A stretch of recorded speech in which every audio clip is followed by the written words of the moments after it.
Good morning, good afternoon, good evening, teachers and classmates. Our topic for today is political ideologies. In the study of politics, theories, framework, and ideologies serve as essential tools for understanding complex issues. Shaped by historical factors, this perspective offers insight to contemporary challenges. This report explores the origin of political thought, its relevance today, and aims to illuminate the dynamic interplay between theory and practice in governance. Before we start, René Descartes says, "A state is better governed which has but few laws and those laws strictly observed." Ano sa tingin niyo ang ibig sabihin ni René Descartes doon? Hindi raw natin kailangan ng napakaraming batas para sundin. Ngunit kailangan natin ng konting batas pero mas mahigpit itong ipinapatupad.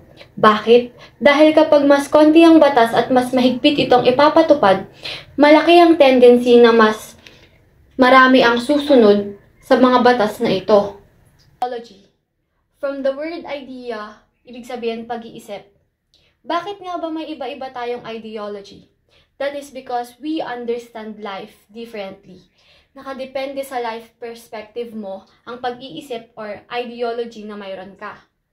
When we say political ideology, pag-iisip pa rin ngunit may word na political means ang mga ideology na related sa politics. Political ideologies ay kung paano nila nakikita ang mga nakapaligid sa kanila or how they view the government. For example ng political ideology ay yung laban ni Marcos at ni Leni. Both of them have a different plataforma back then na hati ang pinapanigan ng mga tao. Sa pagpili pa lang ng mga tao kay Marcos ba or kay Leni, may naganap ng political ideology dahil may idea na sila kung sino ang gusto nilang mamuno or mag-lead sa kanila.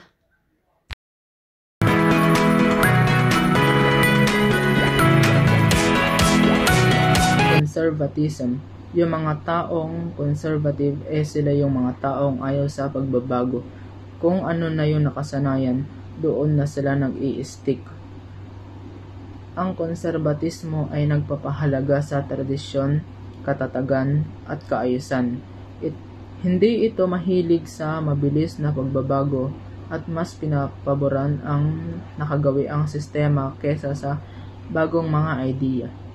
Gayunpaman, hindi lahat ng konserbatibo ay pare-pareho ang pananaw. May mga pagkakaiba sa kanilang interpretasyon at paniniwala sa loob ng konserbatibong ideolohiya. Let's differentiate political ideologies. Political ideologies diverse sets of beliefs, values, and perspectives ng government, economy, and society. So, dalawa lang ang pinaka-main para mabuo ang political ideologies, which is liberalism and socialism. Unahin natin ang liberalism kasi ito nga yung una eh. Liberalism. Yung liberalism, nagbibigay siya ng individual rights, equality, and human rights.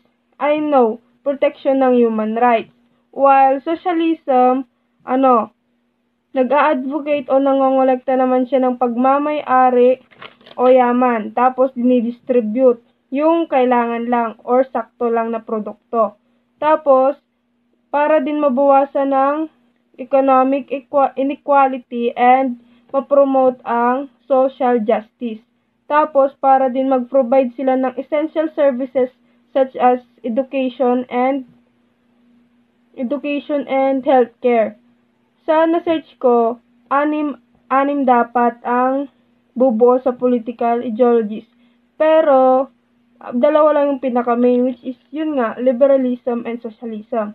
So, sabihin ko na lang yung apat para alam nyo rin. Una doon yung liberalism. Sumunod yung conservatism. Pangatlo yung socialism. Pang-apat yung communism, fascism, tapos anarchism. Ayan yung bumubuo sa political ideologies. Common keys para mabuo yung political ideologies. Fascism is a strict, powerful form of government, which is isang leader lang ang may control at nagpro-promote sila ng nationalism at stricto or harsh sila sa mga taong di pumayag sa kung anong itutupad nito. Doon sa isang leader lang ang may control, ihalimbawa natin sa president natin, di ba? Kasi di ba ang president yung parang gumagawa ng itutupad sa bansa natin, ganon.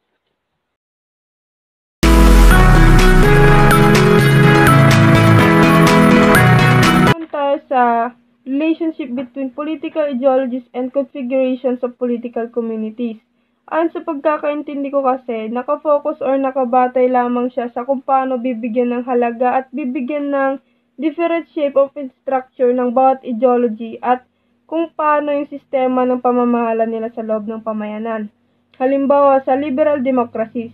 Yung liberal democracies kasi pinaprioritize niya lang yung individual rights tapos pupukusan niya lang yung representative ninyo sa pamayanan. While yung socialist systems naman, pwedeng mag-focus sa collective welfare at sa kayamanan tapos pwede niya lang pakialaman yung estado ng economy. Yun lang yung pagkakaintindi ko. Thank you.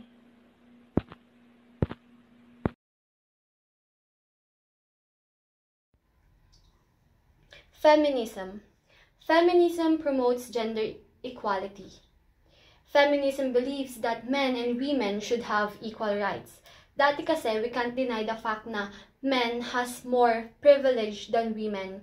Pero dahil sa feminism, sa mga feminist movement, mas nag-e-empower na ang mga kababaihan ngayon. And there are two important concepts in feminism. Number 1, patriarchy and gender. When we say patriarchy, ito yung kabuuan ng mga pang-aapi at pagsasamantala sa mga kababaihan, while gender is the male and female roles natin sa society or kung paano tayo nag-a-act sa society based on the influence or the environment. We have 3 examples of feminism. First, liberal feminism. Second, radical feminism. And third, Marxist and socialist feminism. Liberal feminism, ito yung paraan ng pagkamit natin ng equal rights at opportunity ng mga kababaihan through legal and political changes. While radical feminism naman, sinusubok ang mga societal structures para alisin ang gender inequality sa ating lipunan.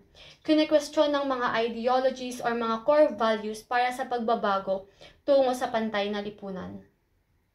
While Marxist and socialist feminism, sa Marxist and socialist feminism naman, ang mga kababaihan ay tinutukoy na or tinuturing na kayamanan sa kapitalismo. Bakit?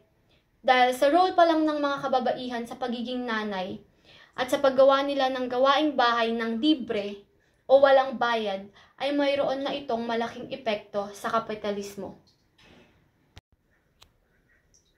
Sa pagkakaroon natin ng feminist movement, marami itong naging epekto sa politics and governance. Katulad na lamang ng tayong mga kababaihan ay nagkaroon ng karapatan para bumoto. Meron tayong karapatan sa mga ari-arian.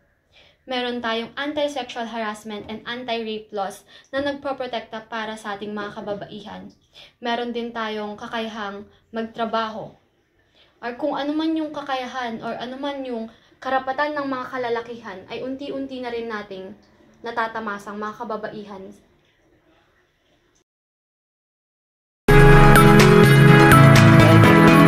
Sinasabi ni Haywood na ang lahat ay interconnected o nagsasabing ang lahat ng mga tao, may buhay man o walang buhay, ay konektado.